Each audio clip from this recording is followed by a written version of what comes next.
Começando mais um episódio. Hoje estamos as nossas 3 vozes reunidas novamente. Eu, Wesley Ferreira, Dionísio e Paulo. Das últimas vezes eu tenho sido acusado de ter dito errado o nome do Paulo, mas agora eu estou me retificando. Paulo, tá bom? Se você não sabe, volta lá, escuta os outros episódios e perceba como é que eu apresento ele. Dionísio, qual é o rapó de hoje?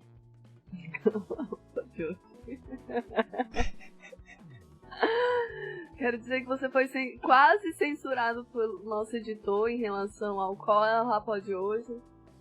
Uhum. Mas hoje vamos falar sobre liberdade.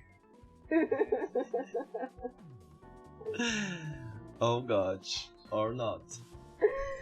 Vamos falar sobre liberdade. É um assunto que a gente está sentindo que a gente está falando há um tempo já nos nossos encontros, nas nossas gravações, nas nossas reuniões. E por que não, então, trazer aqui de uma forma... Trazer a liberdade pro centro? É essa a questão. Boa. Até porque, nos nossos episódios anteriores sobre escolher sofrer, sobre o discurso da servidão voluntária, nos próprios episódios a gente tinha marcações muito específicas que falavam sobre liberdade, né? A gente foi se autoconduzindo para esse lugar e a gente... foi muito Dionísio que pontuou, olha, a gente está falando aqui sobre um tema muito incomum. Vamos centrar logo, vamos trazer para a roda. Eu acho que vamos livremente livres e por esses caminhos mesmo. Paulo tá calado hoje. Não, hoje eu tô mais de ouvinte, eu vou acompanhar. É porque eu sinto que tudo que eu tinha pra falar, acho que eu já falei nos outros episódios sobre o tema. Aí acho que vou mais complementar, me defender de algumas acusações que eu sei que vão vir. As acusações são mais pra uma perspectiva muito sartreana, Paulo. Não, mas eu entendo que você, como um bom sartreano que é... Teu cu. Eu vou só seguir o fluxo. Tô aqui no fluxo. Só observar. Na potência do ódio. E da edição. Ixi. Fez a promessa de corte. Fala, Dionísio. Como trazer a liberdade sem trazer algumas das nossas inquietações? Para mim, uma das inquietações que passam de uma forma mais angustiante e de uma forma mais distanciada do que a liberdade é sobre condenados a ser livre. Sobre quando a gente vai falar dessa liberdade, de uma determinação, de uma imposição que beira o romance, que beira a romantização. É isso que eu queria trazer um pouco, assim, nesse começo, com vocês. Como é que é a liberdade para vocês? Como é que é o pensamento de vocês em relação a isso?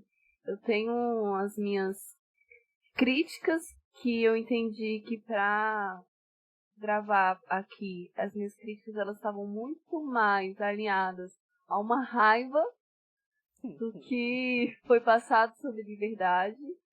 A minha intensidade para escrever, para gravar, para estruturar um pouco a minha fala passou por aí.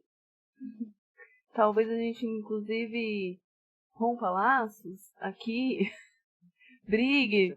Isso para dizer que liberdade me importa nesse nível de afecção, assim, vai dar raiva ao amor. A liberdade, ela me demanda muitos afetos. Eu vou começar falando sobre algumas questões, assim, que o tema da liberdade em si é uma coisa que é quase que não me... vou usar os termos, mas depois eu vou explicar por quê. Que é tipo, não me importa, assim, se eu sou livre ou se eu deixo de ser livre. E o que eu quero dizer com isso? É que não é uma coisa que me incomoda, que me bate a porta todos os dias. Em termos estruturadamente falando, vou falar sobre a liberdade, vamos discutir sobre a liberdade, ou deixa eu escrever alguma coisa aqui sobre liberdade, o que eu posso ler sobre liberdade? Tipo, concretamente falando, no termos ipsis literis de liberdade, é uma coisa que eu só deixo de canto. Mas na subcamada, ou nas várias camadas que a gente pode chamar que a vida se compõe, a liberdade é uma coisa que é extremamente recorrente e extremamente presente para ser lidada. Então, quando eu entro em contato com um arcabouço teórico, filosófico, ontológico diferente, eu quero saber como é que é a liberdade naquele arcabouço para aquele teórico, para aquela teórica. Liberdade não deixa de ser uma coisa que está sempre presente, ela acaba sendo muito presente, ainda que eu não faça essa busca intencional sobre liberdade.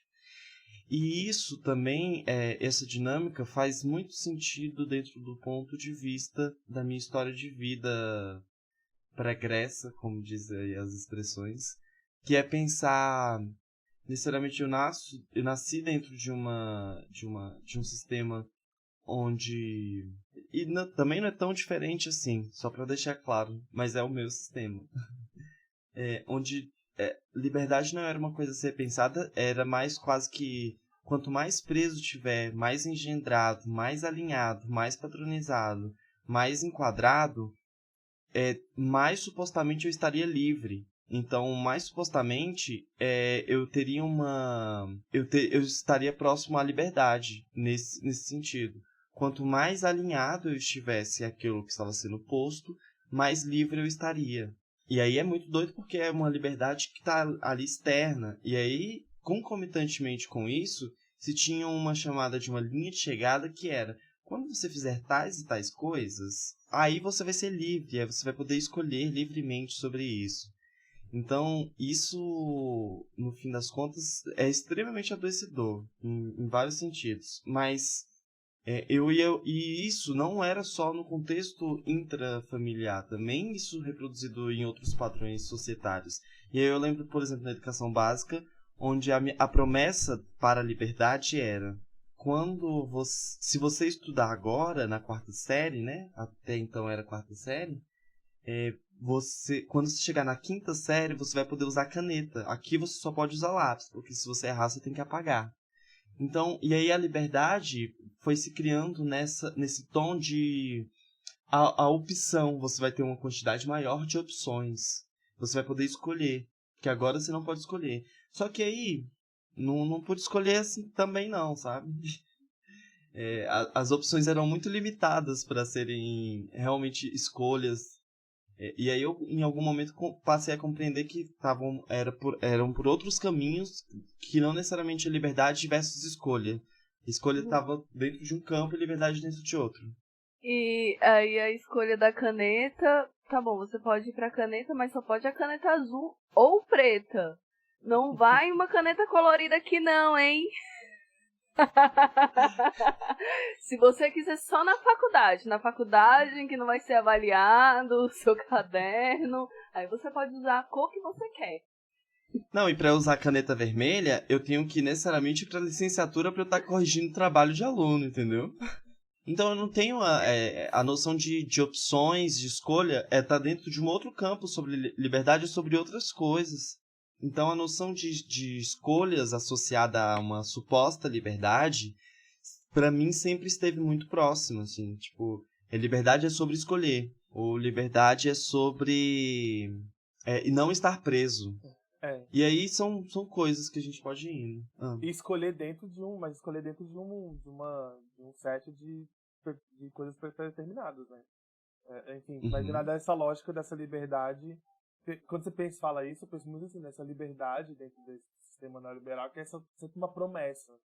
O completo oposto do vir-a-ser, quando a gente pensa em filosofia, no vir-a-ser é algo do agora, que está acontecendo, mas é onde esse vir-a-ser dessa lógica é tipo, não, um dia você vai. Agora você tá se fudendo? Não. Sei lá, tipo, na nossa lógica do nosso contexto social, né? Tipo, não, quando você for pra quinta série, você vai mudar. Não, quando você for pro ensino médio, vai mudar. Quando você fizer 18 anos, você vai ter liberdade. E aí, tipo, que liberdade? Quando você trabalhar, quando você não morar sozinho. Sempre é uma promessa, e ela sempre tá atrelada a uma lógica de um desenvolvimento na lógica, enfim, do trabalho, enfim, tudo mais. E é sempre essa promessa, você sempre vai alcançar, você sempre tem um objetivo lá longe. E esse objetivo de liberdade é sempre depois que você, sei lá, quando você tiver, ou talvez depois que você terminar o seu papel de bom cidadão, você vai ser livre, sei lá, quando você se aposentar. Percebe uma liberdade dentro dos termos do capital e do Estado. E uma liberdade para a branquitude, né? Com certeza. Sim. Nossa, um discurso, assim, é uma liberdade dentro dos possíveis da sua escolha, quando você alcançar, mas eu estou narrando e falando essa possibilidade para você. Não é para todo mundo essa liberdade. Mas todo mundo consegue, basta querer a liberdade. Sim. Então fica uma ambiguidade muito grande, né? Para falar sobre as escolhas dentro da liberdade, daquilo que você vai conquistar, se um dia você conquistar, se um dia você seguir aqui e fazer tudo direitinho, se um dia você aprender a escrever da forma como você tem que escrever, se um dia você aprender a escrever da forma como você tem que escrever com a caneta, se um dia você aprender a escrever da forma como você tem que aprender a escrever, se um dia você aprender a avaliar da forma como você tem que aprender a avaliar, aí sim você vai alcançar essa liberdade. Só que é um discurso que, além de ser muito restrito, né, com um determinado público, é uma forma de um aprisionamento muito perverso com o nosso próprio desenvolvimento. Então, quando criança, já está determinado que quando criança você não é livre. Você não tem as suas liberdades. Você aqui é subjugada e quando você crescer, você vai ter um tipo de liberdade. Você vai poder manifestar a sua expressão do seu ser. Enquanto isso, cala a boca. Enquanto isso, faz aqui e não me enche o saco. Não importa o que você quer. É uma fala que vai lapidando dentro de um silenciamento para nossa perspectiva sobre liberdade. E ela vai ganhando novas roupagens, né? Roupagens, inclusive, mais complexas e mais perversas, assim. Que aí chega um momento em que não é mais só sobre essa promessa, ela só não vai acontecer mesmo. E, inclusive, você já está engendrado na ausência dela, dentro dela, que a saída dela, o estar num devir, vai ser um nível muito complexo para pensar. Mas queria fazer uma pergunta também, ou uma provocação, sei lá, que é: se não somos condenados a ser livres, onde é que a liberdade está enquanto condição imanente, enquanto condição de vida, enquanto dimensão humana? A liberdade está localizada aonde, então? Quer começar, Didi? Esse é um ponto que eu e o Paulo a gente discorda. Fortemente. Você foi no ponto, entendeu? Porque Dionísio é essencialista, é racionalista, traz um estado de natureza. Essas ideias ultrapassadas no século XVI. O silêncio foi. Estamos caminhando até aqui agora. Tá na harmonia. Nossa, porque o Estado neoliberal, né? Não sei o quê. Quem diria que a fala do Weasley seria o pivô desse momento? Vou começar a aderir a essa nova posição para eu ter que conciliar, aí eu vou aderir a essa nova posição. Eu não vou dizer não. Não vou dizer no podcast, acho que os ouvintes não são obrigados a estarem entrando em contato com esse tipo de discordância, entendeu? De afecção. Acho que você pode continuar então, Dionísio. Pra mim é muito alinhado esse ser, agir, existir. A liberdade como uma expressão dessa potência. A expressão dessa potência de agir. Então você está na ação nessa liberdade. E não é uma ação esvaziada de afetos. Uma racionalização, uma abstração dessa liberdade. É isso que me incomoda quando colocam a liberdade nesse lugar romantizado, privilegiado. Porque... Como assim? Que lugar privilegiado, vamos saber? Romantizado no sentido de em algum momento você vai alcançar, um prêmio por você ser o bom menino, o bom garoto, o que vai merecer a caneta em algum momento. E é tão arbitrário, por que a caneta não pode ser num primeiro momento, no nosso desenvolvimento, por exemplo? E assim, a gente está usando, né, a caneta como uma forma de aproximar esse lugar da aprendizagem também, mas o quanto que isso está atualizado em diversas áreas do nosso desenvolvimento, em diversos momentos que a gente encontra com alguma questão do nosso desenvolvimento, e o quanto que isso só nos enche de afeto triste para dizer que, não, mas um dia sim, se você suportar todos esses afetos tristes, um dia sim, você vai merecer essa liberdade. Olha como é que é Se feito. Você for merecedor. Olha como é que é restrito. Você não é merecedor. Sim. E aí e aí o privilégio, olha como é que é restrito. Quem é que vai conseguir? Quem é que vai ter a estrutura de uma sustentação perversa para legitimar aquilo que a gente pode ou não escolher? A liberdade, ela não é isso. A liberdade não é sobre isso. E aí a gente fica questionando se tem liberdade, não tem liberdade. E a gente... dentro dessa discussão sobre liberdade, a gente entra também nesses possíveis. A gente fez um pouco isso nas nossas discussões, e a gente pode fazer sobre isso nas nossas discussões, mas a gente tem que entender que ela não é toda a verdade quando a gente começa a falar está sujeitado, ou você vai escolher a liberdade, né? Como é que quando a gente traz as nossas discussões da servidão voluntária, ou então a própria questão que a gente foi se envolvendo em relação às escolhas do sofrimento.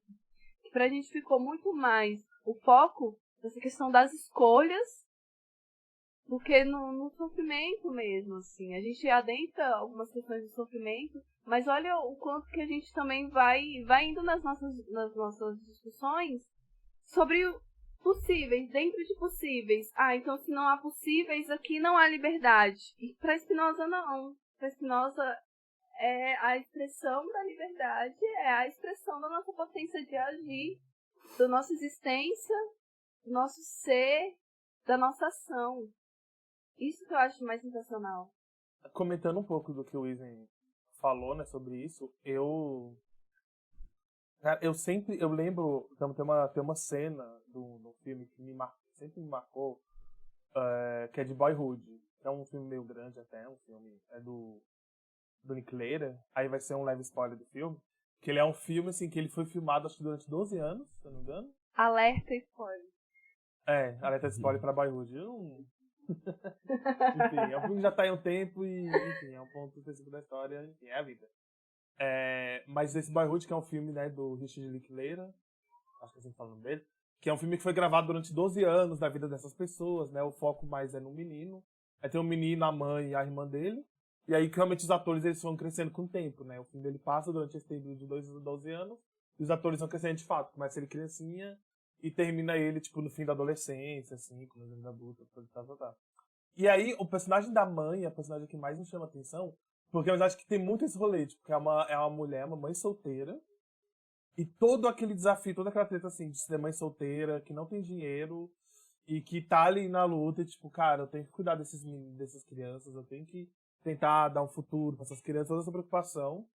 E aí ela cria uma série e vai na luta. Você acompanha muito essa luta, esse processo dessa mãe com essas crianças. E aí ela entra um pouco assim, que eu lembro do filme também, tem muito tempo que eu vi. Ela entra um pouco nesse processo também do tipo, não, eu vou trabalhar, ela acaba achando a possibilidade de estudar. Né? Aí essa mulher, ela vai todo... Aí ela, inclusive, ela começa a estudar, tem todo o rolê. Ela consegue entrar na faculdade. Aí ela, se eu não me engano, acho que ela era psicologia, inclusive, se eu não me engano, que ela estuda. Aí tem todo esse rolê, ela vira professora da universidade, tananã. Ela passa por um monte de desgraça na vida, mas ela meio que no final meio que chega ela meio que vence na vida, de certa forma. Tipo, ela chega no momento ali da vida que ela tá com uma carreira bem-sucedida, é uma profissional bem-sucedida, os filhos meio que já estão encaminhados, já estão terminaram a escola, entrando na faculdade, seguindo a vida, ela tá nessa fase de tipo, meio que é isso, ela conseguiu, ela chegou lá. E aí ela tem um diálogo dela com o menino, que é muito assim, ela tá sentindo uma angústia muito forte, porque tipo, eu meio que cheguei lá. Eu conquistei as coisas que eu tava planejando conquistar. E aí, o que eu faço agora? E aí e aí você sente uma angústia na personagem muito grande. Tipo, cara, beleza, eu vivi o tempo todo, eu vivi pra isso, pra tentar dar um rumo na vida dos meus filhos, eu vivi para conseguir essa carreira, e aí eu consegui, o que eu faço agora? O que eu tenho para viver, tipo, e aí, para onde que eu vou? E aí sente essa angústia da personagem. E essa cena é muito marcante, porque é muito assim, já é perverso no sistema, o sistema que te vende esse discurso do tipo, não, você vai fazer, você vai chegar lá, e aí chegar lá, é sempre essa promessa, e é uma promessa muito falsa, do tipo, você não vai chegar lá, de fato. Não tem como você chegar lá. E esse chegar lá em si também é uma fantasia. Tipo, não existe esse chegar lá. É muito angustiante, é como que essa promessa dessa liberdade, desse vencer na vida, dessa lógica neoliberal, é perversa de qualquer jeito. Se você não consegue, é perversa. Se você chegar lá, também é muito perversa também. Porque não existe lá, esse lá é vazio, chegar lá não existe. Eu não sei se dá pra generalizar o não existe o chegar lá, porque eu acho que o chegar lá vai ter um sentido pra quem chegar lá, entende? Uhum. Vai ter um acesso de uma felicidade, de envolvimento daquilo que a pessoa tá colocando como chegar lá. Eu acho que não existe a imposição da felicidade do que é chegar lá. Uhum. Porque, por exemplo, a gente pensar nas competições, nos esportes, o chegar lá, ter uma relação de disciplina e de esforço, traz uma conquista, uma ação, uma liberdade. Vai ter um outro sentido. A própria relação com a disciplina vai ter um outro sentido, uma outra ação. O que não pode é associar, por exemplo, essa disciplina mais uma vez, a toda essa imposição, a essa felicidade, essa questão. Porque, assim, eu acho que a gente também não pode incorrer de ir para um outro lugar do tipo, então o quê? Então nada. Então nada. Fica muito num discurso que mascara a nossa passividade, que também não diz da nossa liberdade. E, mais uma vez, romantiza uma felicidade, ou nega a felicidade, nega a liberdade. Uma das romantizações, por exemplo, dessa disciplina, desse conquistar e desse chegar lá, você citou um filme, tem aquele filme que na época o pessoal gostou muito, que é A Procura da Felicidade. Uhum. Sim, eu nunca vi. Eu sei qual é, mas nunca vi. É A Procura da Felicidade, com Will Smith. Com Will Smith e o filho dele. Tem uma narrativa ali de uma romantização dessa disciplina, né, desse conquistar. Não é que a gente não queira a conquista, não é que a gente não queira chegar lá, não é que a gente, inclusive, não queira se esforçar para viver uma outra vida, um outro lugar de uma vida que a gente acredite que seja boa, seja legal. Mas a romantização está em toda a perversão da narrativa de que a gente precisa se submeter a tudo isso para um dia chegar a ser um grande empresário. O amor vai superar tudo nesse sentido. Se você se esforçar. E não vai, né? Mas esse chegar lá que eu digo, é um chegar lá, não sentido assim, tipo, da pessoa ela não ter essa autodisciplina, da pessoa não ter objetivo na vida, não é essa a questão. A questão é, tipo, quando você vive seguindo essa liberdade, que é essa liberdade fabricada pelo Estado neoliberal e tal, tudo mais. Você não vive pela sua vida, a questão. Você vive buscando aquilo. Você vive buscando essa liberdade e essa liberdade X, que é essa liberdade fabricada pelo Estado neoliberal, que é esse dispositivo de poder, na verdade, é uma técnica, são tecnologias de poder, são técnicas para manter status quo e tudo mais, você acaba vendo contra com isso. E aí rola um distanciamento da pessoa com si mesmo. É muito diferente, por exemplo, da pessoa que, tipo assim, cara, sei lá, eu quero... Não é generalizar, por exemplo, todo mundo que faz isso. Não, eu quero me formar e virar professor de universidade. Não, você vai chegar lá e vai encontrar uma tristeza. Lógico que não. Obviamente não é isso. Mas, enfim, seria uma generalização muito, muito, muito tosca daquele rolê. Então, para aquela personagem específica, a forma que ela se relacionou com aquilo foi dessa maneira. E muitas vezes a gente aprende a se relacionar com isso. Nos é dito isso. Você vai ser uma pessoa, você faz um sujeito bom quando você arranjar um trabalho, contribuir para a sociedade, e é isso. E a sua vida acaba ali. Sua função na humanidade, na sociedade é essa. Mas, por exemplo, para muitas pessoas, às vezes, a graduação tem um outro sentido. E não é um sentido do tipo, alcancei meu objetivo. É um sentido do tipo de algo que compõe e vai compor a vida dela, a partir dali. E a pessoa vive a vida dela. Não necessariamente, tipo, o meu objetivo é esse, beleza, agora que eu alcancei, eu não sei mais o que fazer. E aí, no pé da discussão onde a gente tá, eu fico pensando também em que momento a gente acabou associando liberdade com escolha de uma forma tão intrínseca, e onde, para eu falar sobre liberdade, eu tenho que necessariamente falar sobre escolha. Ou liberdade é sempre sobre escolher, entende? Sendo que liberdade poderia ser outras coisas. E aí quando eu digo poderia ser outras coisas, eu parto da noção de que liberdade pode ser sobre criar essas opções, sobre criar escolhas e sobre, inclusive, criar opções de escolhas e sobre criar outros modos de vida, outros modos de ser, outras possibilidades. E não necessariamente só sobre escolher algo que está ali externamente. Mas também não é só sobre escolha. A liberdade ela pode estar dentro desse devir, dentro desse enlace processual. E aí eu estou falando muito mais sobre liberdade de criação, onde eu vou num devir desse ser na relação com a liberdade, em detrimento de uma liberdade que é só sobre escolha. E aí eu sinto que essa liberdade sobre escolha, ela é muito... é uma liberdade capturada. É uma liberdade que ela ainda está dentro de um script, sabe? Onde ou eu estou preso, onde eu estou dentro de uma liberdade de uma ilusão, uma alienação da liberdade. E aí, quando eu saio disso, eu vou para uma outra liberdade, que é uma liberdade onde eu vou poder escolher. E aí eu tenho muitas opções para essas escolhas. E aí eu ainda compreendo que liberdade ela está sobre um outro campo, que é o campo do devir. Acho que é sobre isso. E quanto mais a ilusão da escolha, em que os possíveis nos é dado, mais aprisionado a gente vai estar nessa determinação da condenação da liberdade. Uhum. O discurso capitalista é o discurso da escolha. É o discurso que você pode ir lá e você pode comprar, de que você pode ir lá e fazer a sua liberdade em algum momento, independente de quem você seja, e você vai conseguir. E ainda dentro dessa linha, vão dizer que a questão não é a sua condenação, né? A questão não é o que fizeram de você, e sim o que você faz. O que fizeram de você. Sim. Com o que fizeram de você. Eu acho... Perverso, né?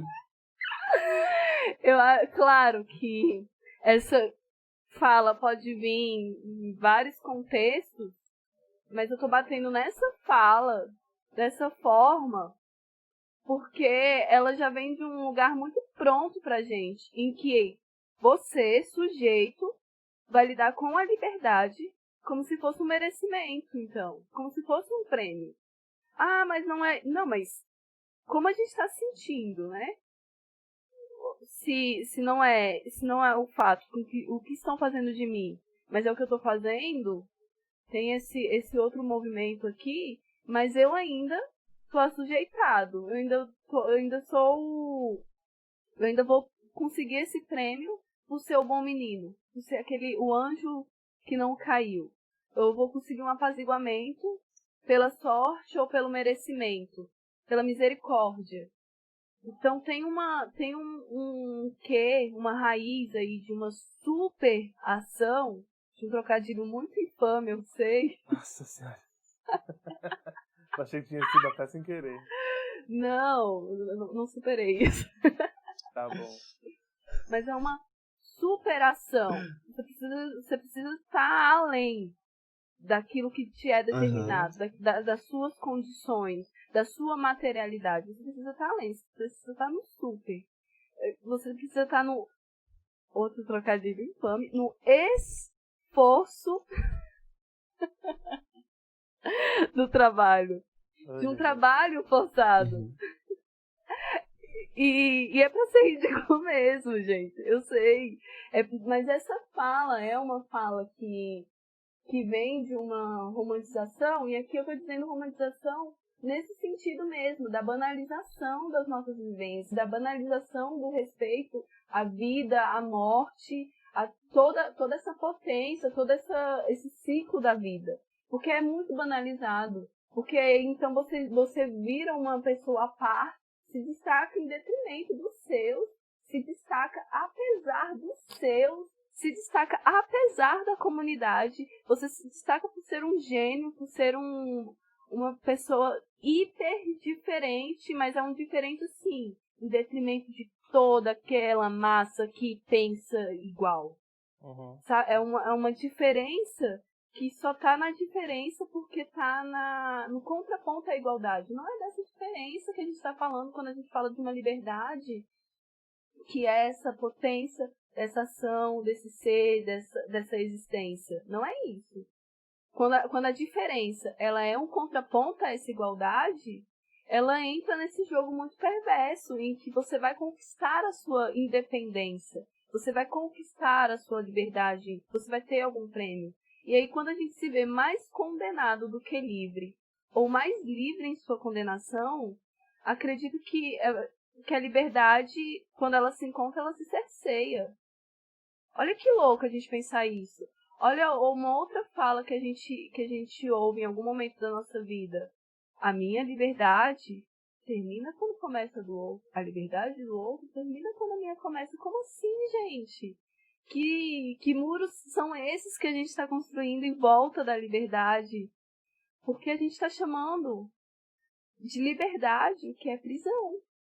E aí, quando a gente se sente mais livre, dentro ainda dessa perversidade, dessa diferença em contraponto a uma igualdade, que não é disso quando a gente vai pontuar, mais uma vez, não é sobre isso quando a gente fala da diferença. Quando a diferença ela vem para ser um destaque dessa igualdade, a gente pode até se sentir mais livre do que condenado, ou condenado na nossa liberdade.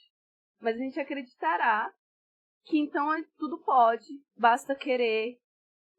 Se eu estiver aqui aliado com o meu querer aqui, me conduzir a partir de livros prontos, receitados de como eu devo agir, então, para alcançar aquele meu desejo. Então, mais condenado, quando eu me sentir mais livre do que condenado, ou condenado em minha liberdade, eu vou acreditar que basta querer, que tudo posso, basta desejar. E como se não bastasse isso, eu vou acreditar que quem me aprisiona dentro de tudo isso, todas as vivências, tudo que a gente colocou, quem me aprisiona sou eu mesmo,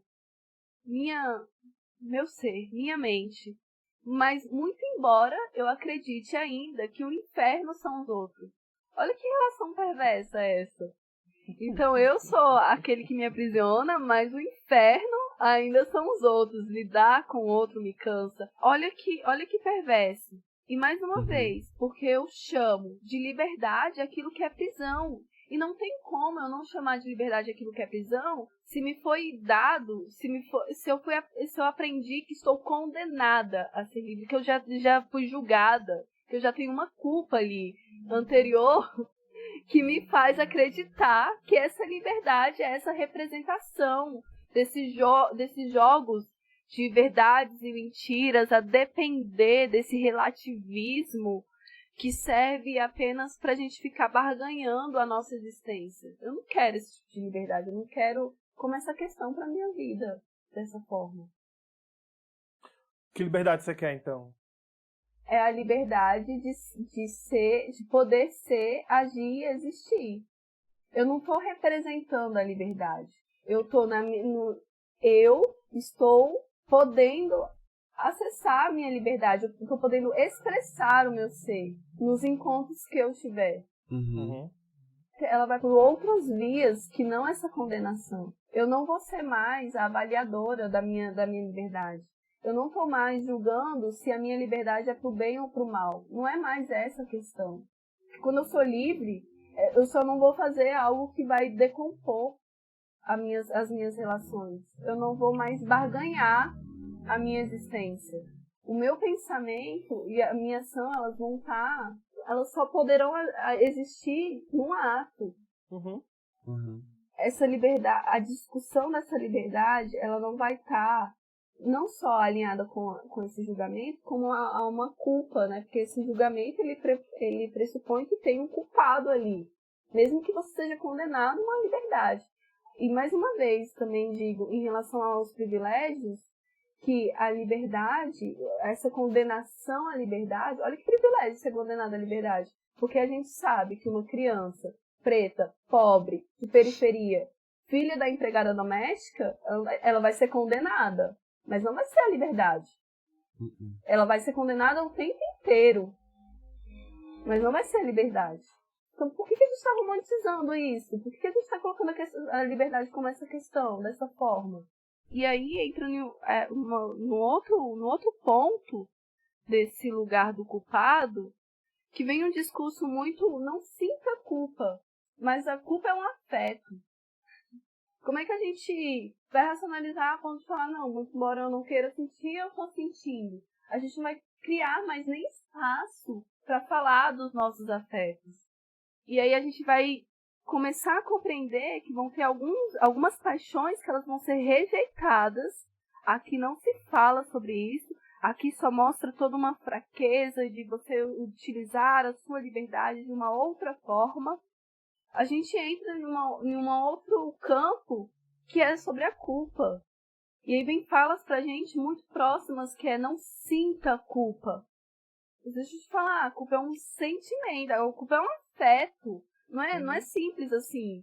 Não é a gente racionaliza e não vai sentir. A gente trabalha em cima desses afetos. Os afetos, eles são justamente essa variação, para Spinoza, elas são a variação do nosso estado de ação, da nossa potência, do nosso agir. Então, ela não deveria ser tratada como algo de se é permissivo ou se não é permissiva. É se convém ou não convém.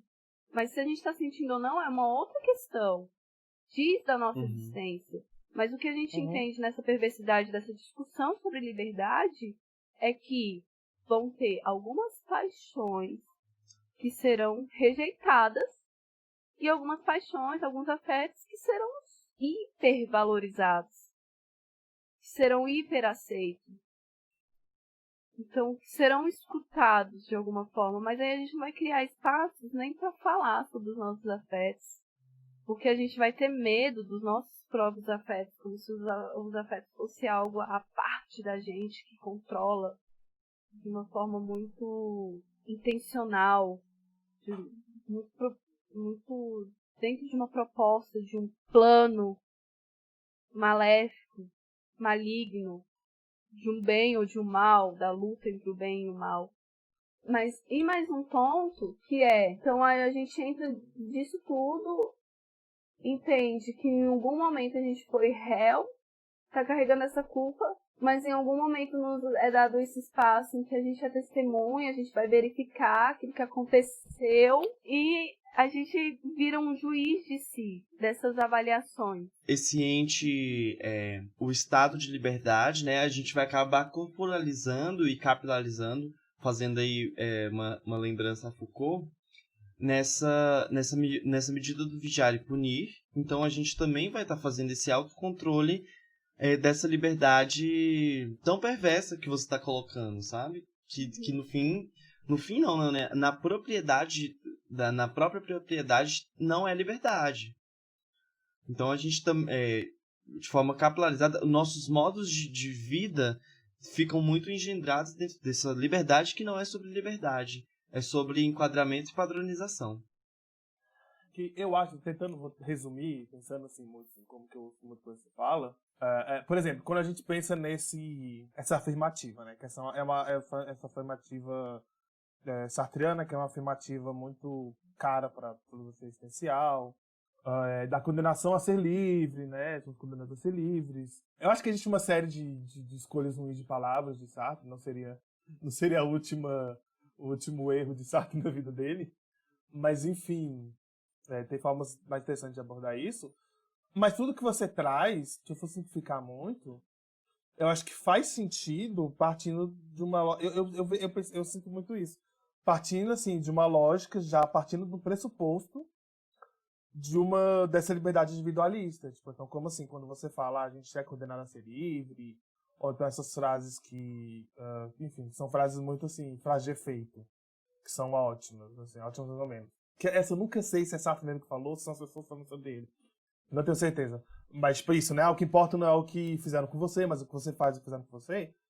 E que realmente esses pensamentos soltos, né? Quando você não pensa, quando tá muito solto, não tá dentro, assim, sobre qual era a discussão que estava sendo feita, ou que você pensa os contrapontos, os diálogos, os outros rolês que estavam sendo feitos ali nessa construção desse pensamento, remete muito a isso, porque a gente vive numa lógica de uma liberdade individualista, né? Essa liberdade neoliberal, que aí talvez sim, a gente pode dizer que a gente é condenado a essa liberdade neoliberal e a seguir ela, de fato.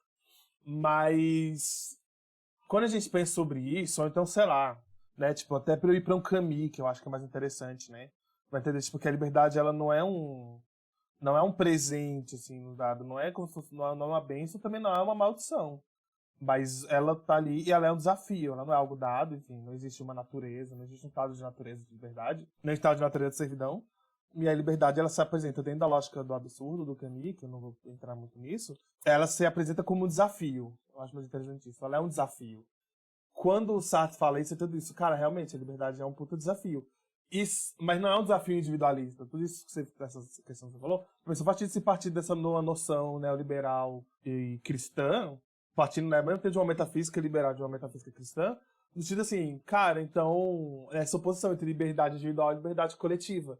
E que, tipo, simplesmente não existe essa divisão.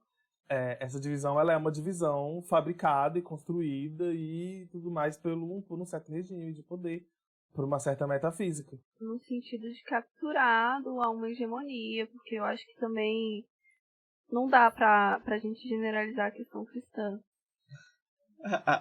Eu tenho me incomodado com isso ultimamente, muito, em vários discursos. Não dá pra generalizar a questão cristã, isso é fato.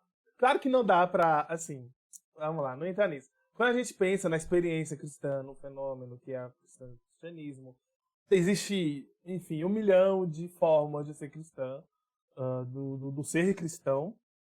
Mas quando eu penso, né, aí eu digo também muito assim, ao mesmo tempo que eu digo de uma certa vivência minha, como uma pessoa que já foi cristã, que já foi muito religiosa, e passou por todo um processo em relação a isso, mas também quando eu penso, né, em toda a metafísica cristã, essa questão, por exemplo, quando você traz a questão da culpa, só me remete a uma lógica de um pecado originário.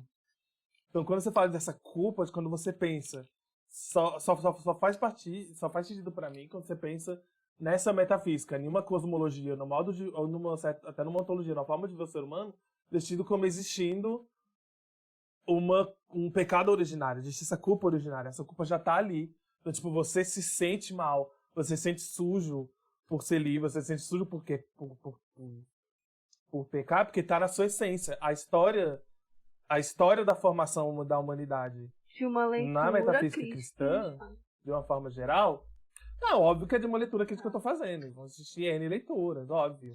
Sempre tem espaço para várias leituras. Eu não quero dizer também, tipo, a leitura que, por exemplo, que eu não vou entrar muito nisso hoje, já falei, mas que a noção de absurdismo que o Camus traz, jogando muito com Nietzsche, por exemplo, no certo niilismo positivo, que nos ensina como que seria o niilismo nietzschiano, dessa negação das metafísicas, dos a priori e paroró, me faz muito sentido, e faz muito sentido pensar a liberdade. Até quando eu penso a minha experiência com essas metafísicas todas, faz muito sentido. Mas a questão nunca é, por exemplo, trazer uma resposta, então, tipo assim, não é possível ter liberdade dentro de uma lógica, dentro de uma vivência de um cristianismo. Lógico que sim, tal. A minha questão não é essa. Mas, enfim, quando eu penso na forma com que a nossa sociedade, a gente fisicamente, ou então, sei lá, eu no Brasil, a forma com que eu fui construído, que eu vejo que ao meu redor é construída essa metafísica cristã, e junto com essa metafísica neoliberal, essa questão de culpa, essa questão do pecado inicial, tá ali desde a nossa formação. Então, tipo, você... Por isso que faz muito sentido realmente quando se ouve isso, do tipo, essa noção de você escolhe. Tipo, existe talvez essa condenação de ser livre. Então, quando, né, a gente vai pensar que essa liberdade, né, não nos é algo dado, é o que a gente tem que praticar e que a gente tem que se responsabilizar e a gente tem que ir lá e fazer, é um desafio. Ou é muito fácil cair ou nessa lógica do empreendedorismo, autoajuda, do tipo, não, então você é responsável pelo seu sucesso e só. Ou também é muito fácil entrar num sentimento de culpa, realmente, que existe. E não é uma negação dessa culpa. É uma negação dessa culpa como algo intrínseco à existência humana, como algo que necessariamente tem que estar ali. E não como algo que nos foi ensinado e que nos foi introduzido. Assistir essa culpa. Por que quando eu penso, quando a gente pensa assim, cara, tipo, quando você é responsável pelo que você faz, pelo que você escolhe, a gente sente essa culpa. De onde vem isso? Como que é? Porque quando a gente, assim, acho que essas questões, né, os princípios filosóficos, né, quando o Sartre traz isso, são eu enxergo como princípios filosóficos muito, muito básicos até, né? Tipo, ok, você escolhe, e você se responsabiliza pelo que você escolhe, você é condenado a ser no sentido que você não tem como não escolher. Enfim, a escolha pela não escolha já é uma escolha e tudo mais, que são questões filosóficas bem básicas. Enfim, aí o mais interessante é como o que desencadeia disso, o que se parte disso, né? Aí, e não é uma discussão individualista, né? Porque também, né, nessa perspectiva humanista essencialista, que a gente vai partir da noção básica de que, né, a minha escolha também afeta o outro, né? Eu escolho, e a escolha é angustiante também por essa noção de que, tipo, quando eu escolho, eu sou responsável pelo outro. Né? Quando a minha liberdade ela não acaba quando a liberdade do outro começa. A minha liberdade começa quando a do outro começa, na verdade. E isso é muito bonito, isso é muito legal a gente pensar, né, nessa liberdade. Então, sei lá, quando eu penso, né, tipo, não, realmente essa liberdade não liberal que a gente aprende é uma liberdade muito aprisionada, é uma liberdade muito, muito, muito, enfim, não é uma liberdade de fato. É uma liberdade que inclusive, sei lá, coisas horríveis na história da humanidade foram feitas em nome dessa liberdade, né? Vide aí toda a história do iluminismo, o que gerou o iluminismo. Basta a gente, sei lá, pensar, sei lá, quando Foucault vai trazer aqui das luzes do iluminismo veio, sei lá, a escuridão da disciplina, das prisões, enfim, toda uma série de, sei lá, que até já virou uma piada clássica, né? Tipo, o Império dos Estados Unidos levando liberdade para países em conflito, né? Liberdade dos Estados Unidos é guerra. Enfim. Mas, ok, a gente precisa pensar em outras formas de liberdade. Outras formas de pensar essa liberdade. E é difícil. Acho que a questão principal é, tipo, não é algo, tipo assim... Não é um estado de natureza. Não é que essa liberdade é algo que nos foi negado. Eu não acho que em nenhum momento faz tipo assim... essa liberdade nos foi negada pela religião, pelo Estado, pelo capital, pela família, pela escola, pela igreja... Eu acho que não faz sentido a gente dizer que apesar de poder ser extremamente crítico, assim, a gente pode partir por críticas a todas as instituições, não é entender assim, tudo isso como, sei lá, tipo, a liberdade não é uma bênção. Também não é uma maldição. A liberdade tá aí. E ela é um desafio. E aí a gente pode sentir como fardo, a gente às vezes sente esse desafio. Você pensar, enfim, você ser condenado a ser livre, por mais que, tipo, eu não gostar, eu não tenho problemas com essa afirmação, eu acho muito interessante sempre ver a reação que se gera nas pessoas ao entrar em contato com isso. Porque gera uma angústia muito forte e remete todas essas questões de culpa, de angústia, de tudo. Tipo, cara, como assim eu sou condenado a ser livre? Tipo, não posso escolher? Não tem escolha? Enfim, tudo isso. E como que você remete uma questão moral. E o desafio que é você pensar em uma proposta de liberdade e um modo de ser no mundo sem partir de viés moral, sem partir de uma noção moral, sem partir do certo e no errado, que você trouxe muito, né? Escolher entre o bem e o mal. Como que isso é um desafio? Como que é um desafio você, né? A gente sempre pensa, né? Criação de novas formas de vida, criação de novas formas de relação, e como que isso não é algo tão simples do tipo, eu identificar, ok, o sistema capitalista, neoliberal, neocristão, sei lá, piriri pororó, não dá certo, não tá legal, vamos fazer outros modos de vida. Isso é um puta desafio, tipo, isso é enfim, sei lá, não é fácil, é doloroso, e não tem resposta certa, e como difícil é você construir outros modos de vida, construir outros modos de pensar todas as questões, fora uma noção de status quo, fora dessa liberdade que é capturada pelo Estado, pelo capital, enfim, por uma série de metafísicas, de formas de pensar. Assim, a gente não vai entrar muito nisso hoje, talvez a gente possa falar muito isso. Tipo, essa ideia como a gente entende essa metafísica, que ok, existem várias formas de cristianismo, eu sei que existem. E pessoas cristãs que questionam isso também. Mas a forma com que a gente, na nossa sociedade, entende o cristianismo, dessa coisa da culpa, essa coisa de que, tipo, não, você é fruto de um pecado inicial. E você tem que sempre. Você já nasce pecador. E isso, enfim. Isso anda muito junto com toda uma lógica liberal e católica e tudo mais, né? E como que é um desafio a gente pensar em outras formas de vida. Enfim, aí quando eu penso em Spinoza, que também é um autor que me é muito caro em vários pontos, mas eu sempre tenho assim, né? Eu vejo muito pouco espaço para um... Enfim, o mundo de Spinoza me parece um mundo muito racionalista, né? Ele era um racionalista, ele era, assim, diferente de um Descartes, né? É outra coisa. Mas ainda assim, né? É um mundo muito assim... A imanência eu acho um ponto incrível, né? Essa coisa de, tipo, ele quebra com essas metafísicas de uma certa forma. Tá tudo aqui, esse Deus, essa substância, ela é imanente. Mas mesmo assim, é muito numa lógica de uma compreensão e quase que de uma... Tipo assim, é como se todos os eventos da humanidade, os eventos da história, a gente pudesse ser calculado, pudesse ser De um quantificado, determinismo? pudesse ser completamente compreendido. É, quase, sim. E aí quando eu penso também nessas lógicas de estado de natureza, assim, para Spinoza eu vejo muito claro, né? A liberdade é um estado de natureza. E isso também está presente em La Boétie. Como se, tipo, a gente fosse livre, mas nos foi tirada essa liberdade. E é muitas coisas pela falta. Essa liberdade é sempre uma falta. E, enfim, a gente nasce livre, mas vai lá a sociedade e nos tira essa liberdade e nos torna servos. Enfim, e o oposto seria pensar o contrário, né? A gente nasce uma desgraça e a gente precisa da humanidade para ir lá, né? O grande Leviatã para dar conta disso. Eu acho que todas as perspectivas não são muito boas, eu acho muito interessante, né? Eu acho muito mais, sei lá, e aí nisso a gente dialoga em alguns pontos, mas nem todos, né? A liberdade, ela se dá. A liberdade não é um estado, não é algo que você tem, não é algo que você alcança de fato, e não é algo que você já teve, não é um estado de natureza também. A liberdade, ela se dá na relação, ela se dá no ato, ela se dá nas relações, na relação da pessoa com o mundo, da pessoa com as pessoas, da pessoa consigo mesmo. E a liberdade não se dá de forma individualista e nem de forma coletivista no sentido de uma massa única que alcança essa liberdade de uma classe social. E como que é um desafio também pensar nessas lógicas sem partir para um individualismo ou para um coletivismo, né? E, enfim, não faz sentido, né? Um vir a ser constante essa liberdade. E ela é um desafio. Então, ela pode ser expressada como uma condenação, de que você não pode abrir mão dessa liberdade, que você não tem como abrir mão. Sei lá, eu não posso abrir mão da gravidade. Pelo menos não aqui na Terra, não no contexto em que eu vivo. Enfim, a gente tem que estar sempre uma luta, a gente está sempre construindo, é uma eterna construção e criação dessa liberdade. Então, tipo, definir o que é liberdade também não é muito possível. A gente não tem como definir o que é liberdade e o que não é liberdade. Enfim, ela tá sempre em ato. Tá sempre em ato, tá sempre indo, tá sempre vindo. Acho que a mesma divergência com essas ideias, por exemplo, quando eu penso em Spinoza, acho que é isso, essas coisas que eu falei, uma certa quantificação do mundo, uma racionalização do mundo, e, sobretudo, a questão de estado de natureza. Eu acho a noção de estado de natureza muito ruim. Enfim, sempre parece que essa liberdade é algo que nos foi tirado e que a gente tem que ir lá e conquistar de volta. A gente tem que conquistar a nossa liberdade de volta. A liberdade a gente tem que construir aqui agora.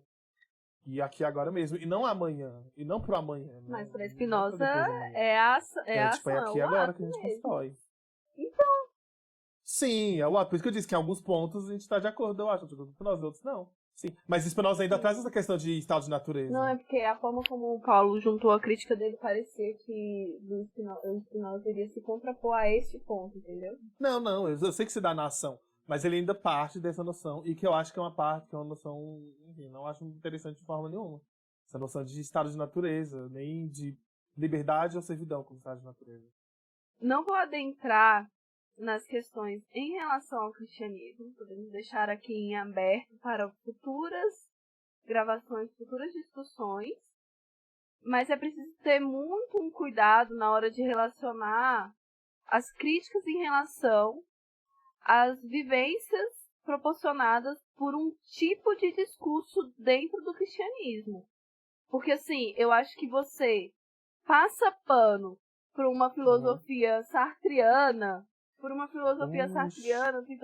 tentando diferenciar, por exemplo, em relação ao neoliberalismo e a filosofia sartriana, mas coloca tudo no mesmo pacote cristianismo. Então, uma perspectiva cristã e neoliberal. Eu acho muito perigoso fazer isso.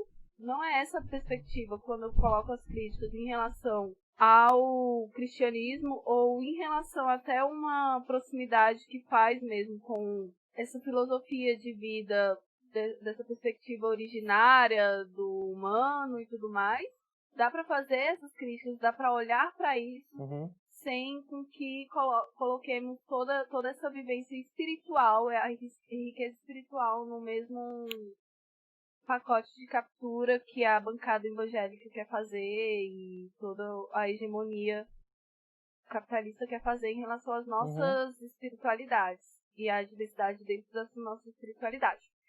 Mas e só um ponto, assim, para o Spinoza que talvez a gente pode discutir também em relação aos estados de natureza, mas o quanto que essa sua percepção em relação às limitações que você compreende no Spinoza diz de um joguete representativo dessa liberdade que a gente está falando.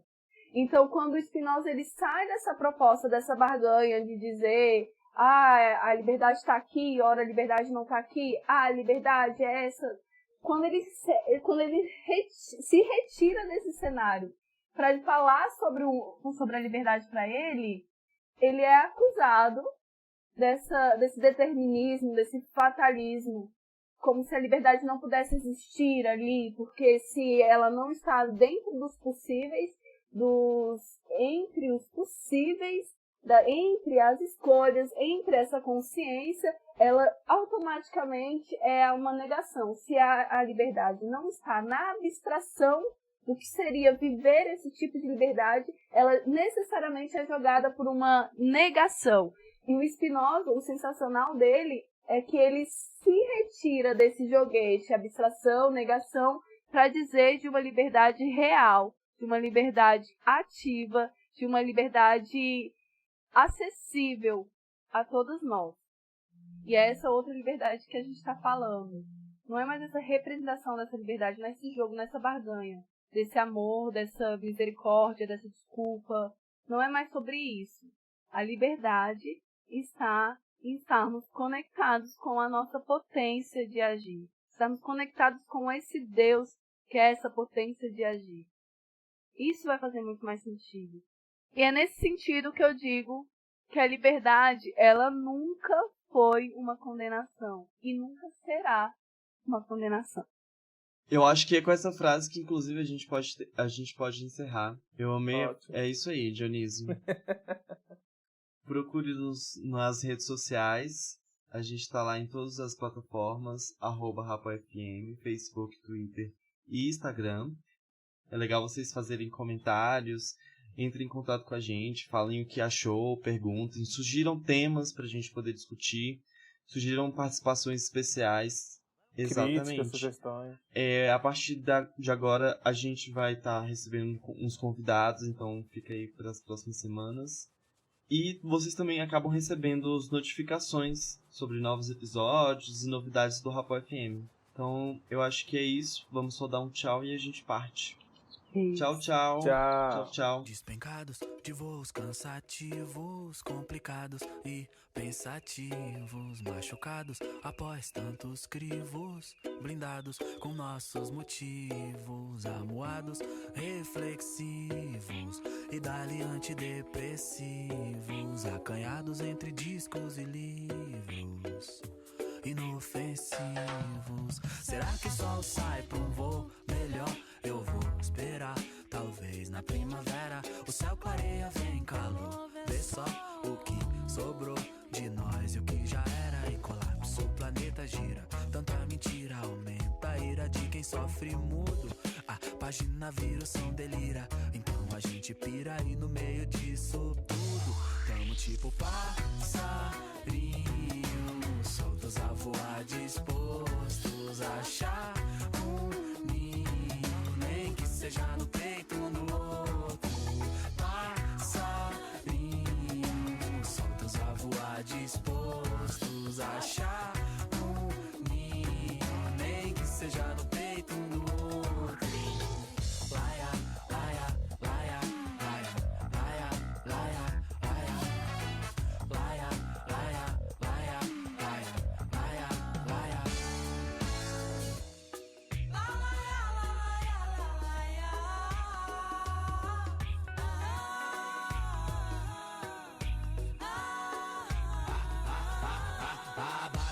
cinza e neon. Eu sei, meu melhor amigo tem sido o som. Ok, tanto karma lembra Armagedon. Orei, busco vida nova tipo ultrassom.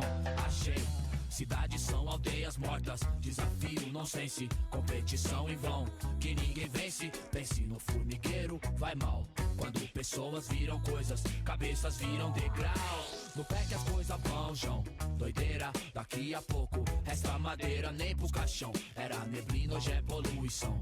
Asfalto quente, queima os pés no chão. Carros em profusão, confusão. Água em escassez, bem na nossa vez. Assim não resta nem as baratas. Injustos fazem leis, e o que resta por seis? Escolher qual veneno te mata. Pois somos tipo passarinhos, soltos a voar, dispostos a achar um ninho, nem que seja no peito um do outro. Passarinhos, soltos a voar, dispostos a achar um ninho, nem que seja no peito um do outro.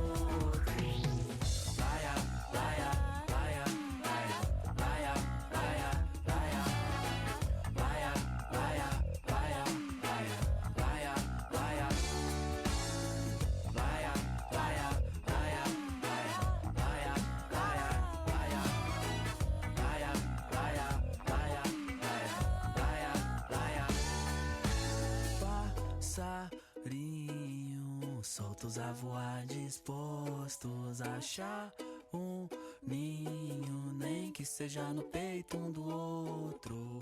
Passarinhos soltos a voar, dispostos a achar um ninho, nem que seja no peito um do outro.